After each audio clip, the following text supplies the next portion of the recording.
Hi everyone. Today's conversation is really important one. We are talking about autism, ADHD, and what it actually means to live with an invisible disability. A lot of times people only understand what they can see on the outside, but there is so much more happening beneath the surface. My guest today is sharing her personal experience with honesty, vulnerability, and courage. I hope this conversation helps create more understanding, more compassion, and less judgment. Let's start. How are you? Good. Good, good. Yeah. Okay, before diving into everything, I thought we can start with something light and fun. So we will do a word game. I'll say a word, and you just say the first thing that comes in your mind. Okay. No overthinking. Okay. All right, my first word is home, Health, family, love, childhood, carefree, autism, complex, community, village, love, heart, challenge, mountain, future. right? That was lovely. Thank you. Cool. Let's get into the deeper Okay. conversation now. Are you feeling good? Yes. To start us off, can you tell us a little bit about your early years? What kind of child you were and what life looked like for you when you were growing up? So I was a pretty quiet, introverted child. Mhm. My dad was in the army, so we moved around a lot. So I had lots of big life transitions, different schools, having to try and make new friends repeatedly, and then becoming fast friends, and then they would move or we would move, and just a constant really quick into friendships and then abruptly ending was kind of that. I left England when I was 5. So I had gone to 2 schools in England, and then I had moved to Germany and I was there for 7 years. Okay, And then I came out to Canada when I was 12. I So, see. yeah. I just saw your post where you said you were diagnosed with autism. Mhm. When, like, at what age you were diagnosed? Just last year.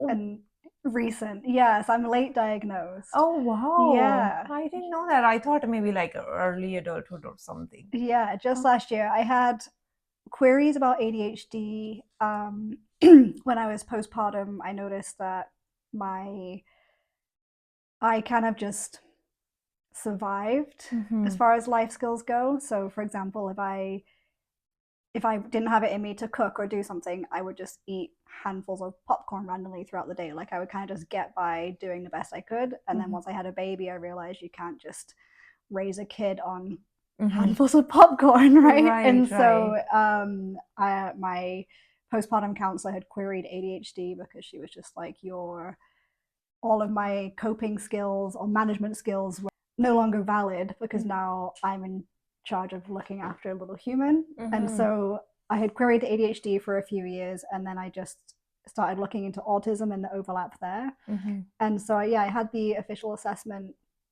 at the beginning of last year, and then by August, everything was black and white on paper. So, yeah. Okay, okay. Yeah. How did you feel? Like when you got diagnosed, what did you feel? So, kind of a long winded answer. Before I Right. went to do the official assessment, there's an online website called Embrace Autism. So, there's lots of different tests on there you can do. And Okay. so, for about 2 or 3 years, every couple of months, I would do all the tests. They would say high chances of autism.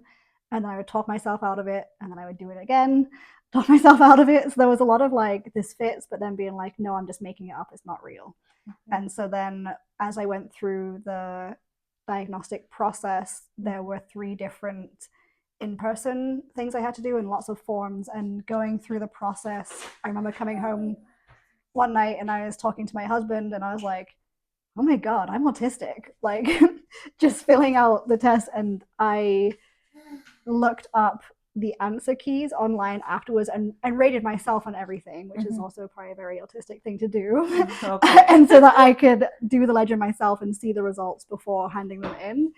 And they all were like, not positive, but they were all highly likely for autism. And so that was a bit of a like, oh, this is real. So then once I had it on paper, it was very validating because every it's so different for everyone how it presents. And so the report was so personal to me on where my strengths are and where my deficits are and how that looks in personal life, social life, work life, all of that. And so it was validating that the psychologist who had done the assessment had talked about how I'm very high presenting, and so my struggle often goes missed because of how I can present really well, and that I'm working a lot harder to maintain the normal that everyone else has, and because I'm working so hard and performing really well, it goes missed. And so that in particular, like when she read the report and we talked about it, I kind of got tearful because I was like, oh, someone sees my struggle. Like this is real, and it's not in my head. I'm not making it up. Like it was very validating. It was a sense of relief. Oh, it was a relief for you. Yeah. Thank you for sharing. Yeah. Let's talk about high functioning and high presenting. When you shared something on your Instagram, I think it like got my attention. Can you explain what is like high presenting and what it looks like for you in day-to-day life? So I think I'm very articulate. I'm very good with my words. I have intelligence. I'm able to. I think that makes me seem not like the misunderstanding is that people say I'm high functioning, and I think it's because of the way I present. So I also I don't know if I'm going off topic or not, but so I in college I took child and youth care counseling. Okay. And so there was an actual course on communication. So there was the theory behind how to communicate, and there was a practical where you practice communicating as part of counseling. And so I think that taught me a lot of, oh, this is how you're supposed to communicate with people. This is the social expectations. This is how to do it. And so I think that helped me to blend in. I also like as a kid, whenever I'd watch movies or shows, I was studying how the characters were talking, how they were standing, how they were laughing. Like I would watch it so I could learn how to do it, if that makes sense. So a lot of times I would watch things and not really understand what the movie was about or what the show was about because I was so focused on, oh, she laughs like this, and so then I'd be like, that's how you laugh. Characters, like what they do, how they present themselves. Yeah, I would watch like their mannerisms, right? So and then I would practice those mannerisms. Like I'd be in the mirror and I'd practice like, oh, I gotta smile with my eyes. I can't just smile without, right? So I spent a lot of time practicing how what I was seeing and how to portray that. And so I think that is like the high presenting side of it and how like it markets. I can smile, I can communicate. Let's talk about masking. Okay. So a lot of people may not understand what it is and what it looks like. How has masking shown up for you in your life, and has it cost you personally? Yeah. So masking is essentially like performing. So I was again studying mannerisms and how to interact helped me perform in a way that was socially acceptable. So that was like I didn't want people to think I was weird, or I didn't want people to see me as different. So it was really important that I fit in. And so I spent extra energy on how to do that. What is normal, what is not, what's acceptable, what is not. And a lot of the time I still miss the mark on certain social cues. Like if someone hints that they want help with something but they don't directly ask me, I miss that because they haven't directly said that to me. They've just kind of been like, oh, it should be nice if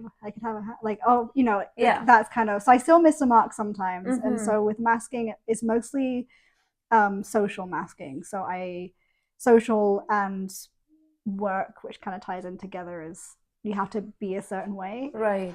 And so what it's cost me is as a side effect of the autism diagnosis, I marked high for moderately severe anxiety and depression. And so we don't think it's like a standalone diagnosis. We think that's more symptomatic of the high camouflaging, the high masking that I'm doing. So because it takes so much extra energy to have a conversation or to just live in a certain way, it takes extra energy that I'm exhausted afterwards. Yes, because you're not being yourself. Yeah. You're trying to be somebody else. Exactly. Yeah. And then so the anxiety of like trying to do my best and then replaying conversations in my head after and thinking like, oh, I missed this or I didn't do this. And so then I would kind of isolate myself more and I wouldn't want to. Like there was a time in my life where I wanted to go to every party and I wanted to be like this social butterfly. But I'm now in a part of my life where I'm like, I kind of plan my social activities because I know my bandwidth is a lot smaller now that I am a mother. So I try and preserve my energy that I used to spend on masking on parenting. And so I don't have the ability to perform for as long or as often as I used to. I now kind of for like, other people. Yeah. Because you need to be present for your kid all the time now. So okay. Play a little game. It's called This or That. Okay. I'll give you two options and you can pick one. All right. My first option is home cooked food or takeout. Takeout. What is your favorite cuisine? It depends on the day, to be honest. Okay. Staying home or going out? Staying home. Talking or listening? That's a hard one. It depends on the day and the person, I guess. And Probably talking, I'm gonna say. Girls like to talk. Yeah. Okay, sweet or spicy? Sweet. Plans or going with the flow? Plans. City life or small town life? Small town life. Party or quiet time alone? Mostly quiet time alone. Occasionally, I'm ready to boogie. Saving money or spending on enjoyment? Spending on enjoyment. Books or podcasts? Books. Adventure trip or a relaxing vacation? Relaxing vacation. Nice. All right. Let's move back to our questions. You also mentioned in your Instagram post about having to quietly step away from your business because your autism affected your capacity so deeply. If you're comfortable sharing, what was that experience like for you? I think I struggle with transitions, and I know that performing socially takes a lot of, again, masking, a lot of extra energy. Right. And so I really enjoyed what I was doing for my business. And I noticed very quickly that I was burning out very quickly, just trying to keep up with the demands of owning and running a business, being social media present, and then also having different people come into my space and having to interact and having to focus on, like, sometimes when I'm in the middle of, say, I'm like waxing an eyebrow or something and they're trying to have a conversation, I was not able to do the two things at the same time, but then I was pressuring myself to try to upkeep it. And so I almost saw it as I started the business after my diagnosis, and I basically was like, I was given what my workplace accommodation should be to support where my strengths are and where my deficits are. And so I felt like those accommodations were asking for too much for a traditional employment. And so I felt like if I started my own business, I'm my own boss, and therefore I can accommodate myself as needed. And so that meant giving myself extra breaks between clients. So I would have my booking app set up so I would have 45 minutes between guests so that I could just sit in silence, or if something went long, I could kind of make up for that. I tried to give myself as much of the accommodations as I needed, which was good because then it attracted the clientele that also need a sensory safe space to be in. I was still finding that really taxing. And so then I kind of just was reducing my hours. So I'm like, okay, I can just do one client a day because I can't, it's too much for me to consistently keep this up. And so it got to a point where I felt like all of my energy was going towards showing up at work or in my business 100%. And when I came home, I was just so exhausted where I'm like, okay, I can't cook. So now my husband is cooking and I don't have it in me to get on the floor and play with my kid. And so I'm like, okay, I'll put TV on. And I felt like I value family and home more than I value That's right. making money, right? Yeah, And trying to do something. And so my husband and I made the decision together that it makes more sense for me to I called it the spoons, like with I don't know if you heard of the spoon theory. No, I have not. So there's X amount of spoons you wake up with in a day. And most people know they get 10 spoons every day, right? And so with autism, it's kind of like some days you might have 20 spoons, sometimes you might have 2 spoons. You don't know how many spoons you're going to wake up with each day. Okay. And then some tasks for a neurotypical person only cost 1 spoon, whereas for an autistic person, it might cost me 4 spoons to do this. And so you kind of you have to work with however many spoons you have that day for how productive you are. And so I felt like I was spending my spoons in my business and had not enough spoons for home. So now all the spoons I wake up with for the day just go straight into my home and family life. I'm not having to do both. And so I felt like it was a bit of a I didn't want a public failure because the business was public. I didn't want to make a big announcement after only having it for like 3 months to say, actually, I'm closing. It felt like it was like I've failed and now I have to fail publicly. And so I just private messaged the clients that I had. I didn't really go into detail. I just said, unfortunately, I'm going to close. Here's who I recommend. And then I'm kind of like, I'm shifting away from that feeling of being ashamed. It's not a failure. I think it's a good thing that I think you're taking care of yourself. taking care of myself. Yeah, I think that's important right now. Yeah, I can either be a really successful businesswoman or I can either be a really great mom. I can't be both. Yeah. Whatever feels right. If you want to do something, start again. And if you want to close again, you close again. Life is yours to decide. So for people who may have a loved one, friend, or a coworker who has autism or is neurodivergent, what is one thing you wish they understand better? We are always trying our best, even if it doesn't look like we are. Like I after I had my diagnosis, I had someone close to me say that ever since I've been diagnosed, I've almost regressed, and that they were like, are you just leaning on your diagnosis more? And it was like having the diagnosis gave me the freedom to drop the mask because I'm no longer trying to be neurotypical because I'm not. And so I kind of was like, I'm so much more aware of where my strengths and my weaknesses lie that I'm not committing to as much, and I'm like at home, that is my safe place, and so that is where I'll kind of feel more comfortable to stim or to kind of just do something that's not as socially accepted at home because I know I can do that. So yeah. Thank you. What are some things you do to take care of yourself when, especially when you feel overwhelmed? Yeah, when I feel overwhelmed, which is a lot.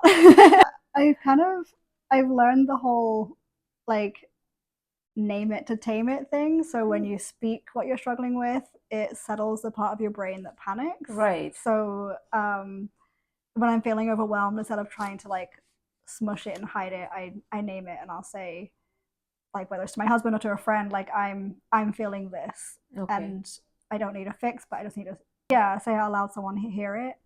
I've been trying to regulate myself as much as I can. I'm in therapy at the moment, and so we've been working a lot on like just basic nervous system regulation. I think there's a lot around overstimulation and dysregulation kind of go hand in hand. And so if my nervous system is very dysregulated, I'm more likely to get overstimulated because I guess all my spoons are going to that, and vice versa. So I was working with an occupational therapist to work on my sensory issues so that I can try not to be as overstimulated so it doesn't lead they kind of go back and forth. So I've just been working on not like the traditional self-care, but really just trying to take breaths, go slow.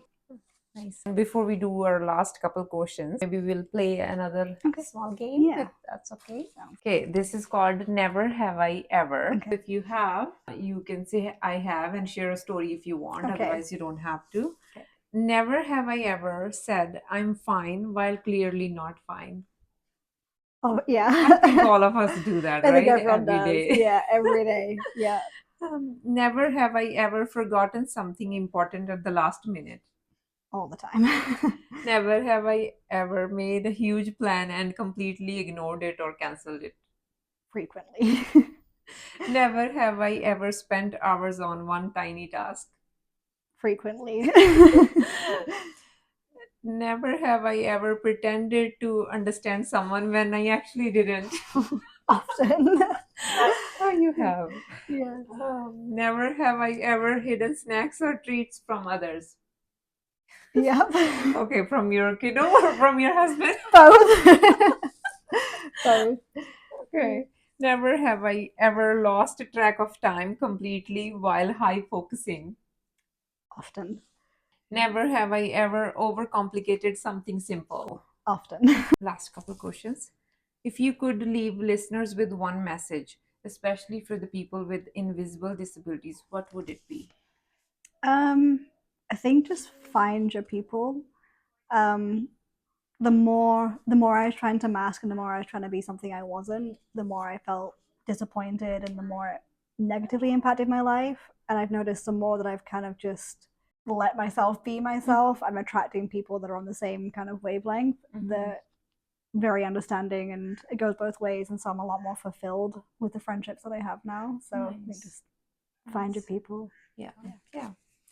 From finding your own people, like, have you found like your own people, spaces, or communities that help you feel understood or supported? What it has been like for you? Yeah, I've noticed birds of a feather flock together. Mm-hmm. So a lot of my friends are also ADHD or autistic, and it was almost like a ripple effect. As one person gets diagnosed, the next one goes, "Oh man, me too," and then it kind of Right. it makes sense because most people aren't able to put up with like not replying to a text for 5 days or forgetting things um you're more likely to stay friends with someone long term when they also have the same sort of struggles understanding. Does that make sense? Yeah, So, yeah, no, I get it totally. Thank you so probably. much Yeah, for you sharing bet. it all. Like, I Yeah. know it's hard sometimes to, but again, you were masking it for so long. Mhm. I'm so glad now that you don't have to mask it Yeah. anymore and you Yeah. can just be yourself. Yeah. I think there is so much freedom in it. And, There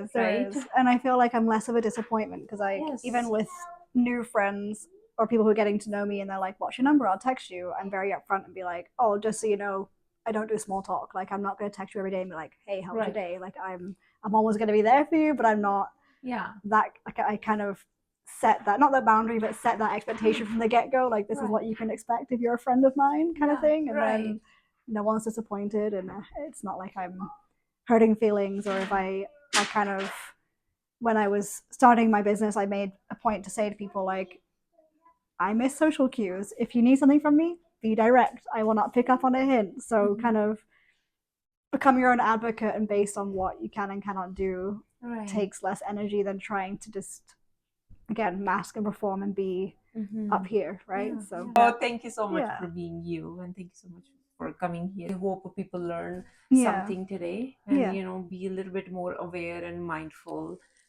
when they talk to somebody who has autism or Right. ADHD. Right. Yeah. I guess everybody has own struggles, right? Yeah. We just need to be kind Exactly. and understand Yeah. others. Yeah. Yeah. Thank you. No, I appreciate you inviting me. It felt like what I had to say was important. Yeah. So yeah. Brave of you that come in front and talk about it. I think it's nice. Thank you. Thank you. Sometimes awareness starts with simply listening, and today that's exactly what we got to do. Thank you for your time, everybody.